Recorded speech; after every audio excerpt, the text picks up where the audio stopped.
Hello YouTube family, this is Swasha, the rebel.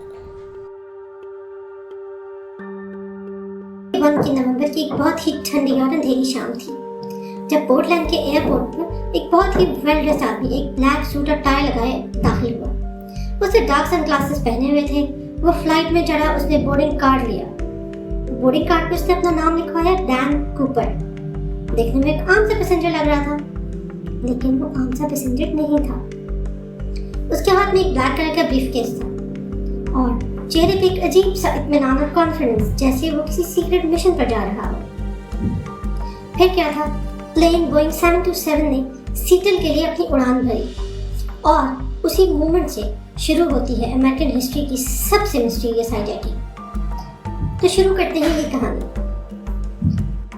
Flight ने अपनी उड़ान भरी सीटल के लिए और कुछ देर बाद डैन कूपर, जो कि 79 नंबर की सीट पर बैठा हुआ था, उसने बटन दबाया और उसने एक एयर होस्टेस को बुलाया। जो एयर होस्टेस उसके पास आई, उनका नाम फ्लोरेंस शेफनर था। फ्लोरेंस शेफनर को उसने एक फोल्डेड सा नोट दिया, यानी एक कागज पकड़ाया। फ्लोरेंस उस टाइम समझे कि ये फ्लर्ट कर रहा है, लेकिन डैन कूपर ने धीरे से उनसे कहा, बेटर रीड इट मैम, यानी इसको पढ़ ले तो ज्यादा बेहतर है क्योंकि मेरे पास बाउंड है। ये सुनते ही फ्लोरेंस का रंग उड़ गया और फ्लोरेंस ने जब वाकई वो ब्रीफकेस खोला तो उसमें कुछ रेड कलर की वायर्स थी, बैटरी भी थी, मेटल सिलेंडर्स भी थे। फिर उसे पता चला कि ये कोई मजाक नहीं है। उसके बाद डैन कूपर ने बड़े ही आराम से कहा कि मुझे $200 मिलियन चाहिए, 4 पैराशूट चाहिए और एक फ्यूल ट्रक रेडी रखो जब प्लेन सीटल पहुंच जाए। उसकी जो आवाज थी बिल्कुल कॉन्फिडेंट थी, यानी स्टेबल, जैसे कोई ट्रेन्ड सोल्जर जो इससे पहले भी इस तरह की सीक्रेट मिशंस कर चुका हो। यानी उसके अंदर कोई घबराहट नहीं थी, उसे कोई एग्रेशन नहीं था। और ये खबर जब आगे टावर तक पहुंची तो लोग काफी परेशान होने लगे।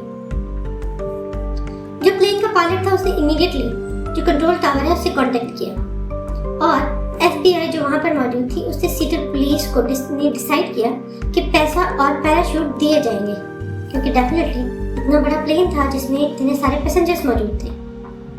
इसी तरह जब वो प्लेन सीटल उतरा तो FBI ने वो कैश और पैराशूट्स दे दिए और डैन कूपर ने सरप्राइजिंगली 36 पैसेंजर को रिहा भी कर दिया। लेकिन जो क्रू मेंबर्स थे उस प्लेन के, उनको उसने अपने साथ ही रखा। फिर डैन कूपर ने प्लेन के पायलट को हुक्म दिया कि वो दोबारा से फ्लाई करे और अब की बार वो प्लेन को मैक्सिको सिटी लेके जाना चाहता था। लेकिन उसने पायलट को एक इंतहाई अजीबोगरीब सी इंस्ट्रक्शन दी। वो इंस्ट्रक्शन ये थी कि वो जो प्लेन जब उड़ेगा मैक्सिको सिटी के लिए तो वो 10,000 फीट पर रहेगा और अपनी स्पीड भी लो रखेगा, यानी वो ज़्यादा ऊंचा नहीं जाएगा प्लेन और स्लो स्पीड से वो मैक्सिको सिटी की तरफ रवाना होगी। और उसके अलावा उसने ये इंस्ट्रक्शंस भी दी कि जो रेयर, यानी जो जहाज के एंड पर एक स्टेयरवे, एक इमरजेंसी के लिए सीढ़ियां होती हैं, उसको ओपन यानी खोल के रखा जाएगा। तो चुनांचे प्लेन उड़ा और मैक्सिको सिटी की तरफ ट्रैवल करने लग गया। रात का काफी अंधेरा था और उसके साथ बड़ी तेज सी बारिश भी हो रही थी और हवा के तेज झोंके प्लेन को कभी एक साइड पे हिलाते थे और कभी दूसरी साइड पे हिलाते थे। जब वो प्लेन वॉशिंगटन स्टेट के ऊपर के साथ कुछ जंगलात हैं और माउंटेन्स हैं, उसके ऊपर पहुंचा तो क्रू मेंबर जो उस प्लेन में मौजूद थे उन्होंने महसूस किया कि जो रेयर स्टेयर्स हैं, यानी जो पीछे वाली सीढ़ियां हैं, वो खुल गई हैं। और फिर एक सडन प्रेशर चेंज, क्योंकि सीढ़ियां खुल चुकी थी तो इसी वजह से वो जो प्लेन था उसमें प्रेशर का चेंज आया। फिर उन्होंने देखा कि कूपर ने एक पैराशूट पहना हुआ है, कैश अपने बैग में उसे अपने साथ बांधा और प्लेन के पिछले हिस्से से वो उस जंगल में जंप कर गया। हजारों फीट की बुलंदी पर वो नीचे जंप कर चुका था। नीचे टेम्परेचर भी काफी लो था क्योंकि नवंबर था और इसके साथ साथ बारिश भी हो रही थी, तूफान भी चल रहा था। और उसके बाद खामोशी, बिल्कुल खामोशी। ये सब कुछ जब हुआ तो पायलट ने कंट्रोल टावर को तमाम तफसीलात बता दी, सूरत हाल कि ये सारी सब कुछ सिचुएशन हो चुकी है। ये सारा सब कुछ सुनते ही FBI ने फौरन ऑपरेशन शुरू किया और बहुत सारे हेलीकॉप्टर्स, सोल्जर्स और उनके साथ जो है वो स्नैपर डॉग्स जो हैं वो लेकर वो उस एरिया में पहुंच गए, यानी जो वाशिंगटन का वो जंगलात का एरिया था जहां पे लगभग कूपर ने जंप किया था एरोप्लेन से। हेलीकॉप्टर्स और सोल्जर्स वहां पर गए, लेकिन न कूपर मिला, न पैराशूट, न कोई बॉडी, कुछ भी नहीं मिल सका। फिर उसके बाद ये केस चलता रहा। ये इन्वेस्टिगेशन सालों तक इसी तरह चलती रही। इस दौरान FBI ने तकरीबन 800 से ज्यादा मशकूक लोगों को इन्वेस्टिगेट भी किया। उनसे पूछताछ की गई कि शायद किसी तरीके से कोई ना कोई ऐसा रास्ता, कोई क्लू जो कि हमें डैन कूपर तक पहुंचा दे। लेकिन हर दफा हर सस्पेक्ट डेड एंड, यानी उससे कुछ भी ऐसी मालूमात नहीं मिल सकी जो कि किसी भी तरह से कोई रास्ता निकाल सके। लेकिन फिर 1980 यानी पूरे 9 साल के बाद एक छोटी सी उम्मीद जागी। कोलंबिया रिवर जो कि वाशिंगटन डीसी के बिल्कुल पास ही है, वहां पर एक छोटा लड़का पिकनिक मना रहा था और उसने जमीन से एक बैग निकाला जिस बैग के अंदर $6000 थे। ये इत्तला पुलिस को दी गई कि जी यहाँ पे कोलंबिया रिवर के पास इस तरह से एक बैग निकला है और उसमें $6000 हैं।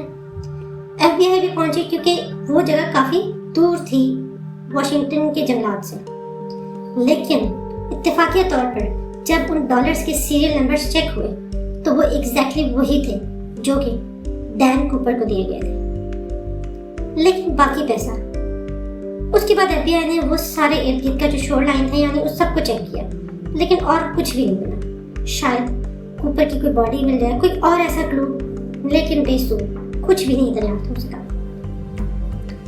कुछ लोगों का कहना है कि कूपर शायद हवा में ही मर गया था क्योंकि उस वक्त जो टेम्परेचर था वो -50 था और वो एक इंतहाई खतरनाक जंगल के ऊपर उसने छलांग लगाई थी, तो जिससे हो सकता है कि वो उस फ्रीजिंग टेम्परेचर की वजह से फ्रीज कर गया हो और मर गया हो।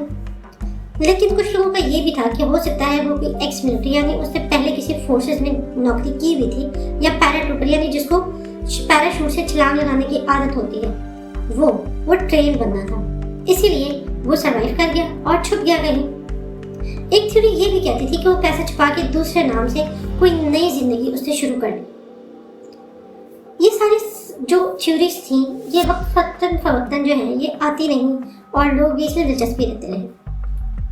FBI ने ये केस 2016 में फिर क्लोज कर दिया क्योंकि इस राज से अभी तक कहीं से कोई भी पर्दा नहीं उठ चुका था और इस तरह से DB कूपर यानी डैन कूपर का जो राज है कि वो जिंदा है या मुर्दा, वो खत्म है।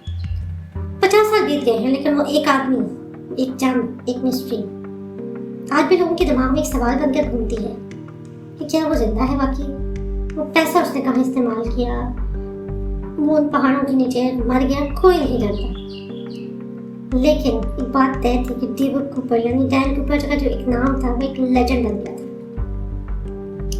इस सारे केस के साथ मैं हूँ साशा और ये था डैन कूपर का राज, एक ऐसी मिस्ट्री जो हवा में गई और कभी वापस नहीं आई।